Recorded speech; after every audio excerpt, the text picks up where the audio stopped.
Qizingni o'qitmaysan biza chachitibga o'ladi. Mana men domla sifatida aytaman.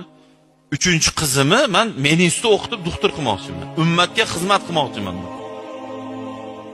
Siz onangiz, qizingiz, ayolingizga qaraydigan ayol doktor qilmoqchiman men. Ayollar klinikasi ochmoqchiman men. Nima deysiz shu narsaga? Yomonmi shu? Nabarud mulla qilgandan ko'ra yaxshiroq deb bildim men shuni. Nimaga ayol doktorlarda qiynalganim uchunman. Onamga, ayolimga, opamga ayol temada juda qiynaldim men.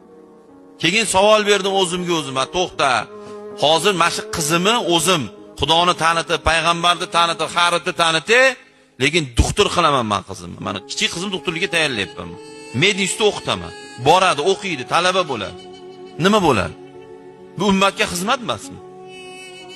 Ummatga xizmat faqat qorilik bilanmi? Ummatga xizmat faqat domlalik bilanmi?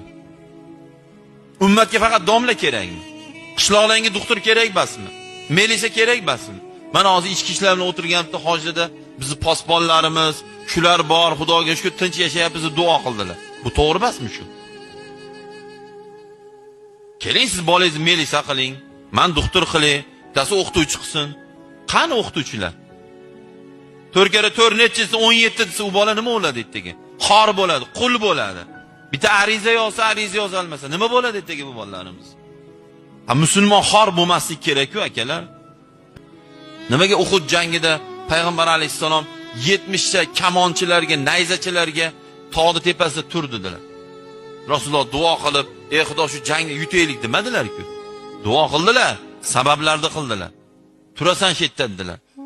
Ular musulmonlar yutayotganini ko'rib, Rasulullohning gaplariga kirmasdan tushib ketdi. Musulmonlar yutqizdi-ku.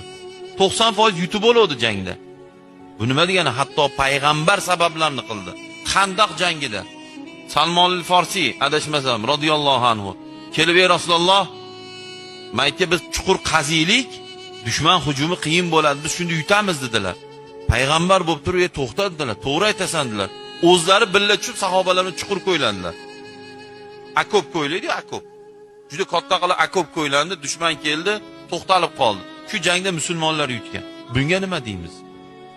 Ha, desa Xudodan duo qilamiz, bizning duoyimiz bor. Men duoyimiz yo'q demayapman. Lekin hech nima ish qilmasdan duo qilaverishlik bu Xudoni sinashga kirib qolmaydimi? Bu ahmoqlik emasmi?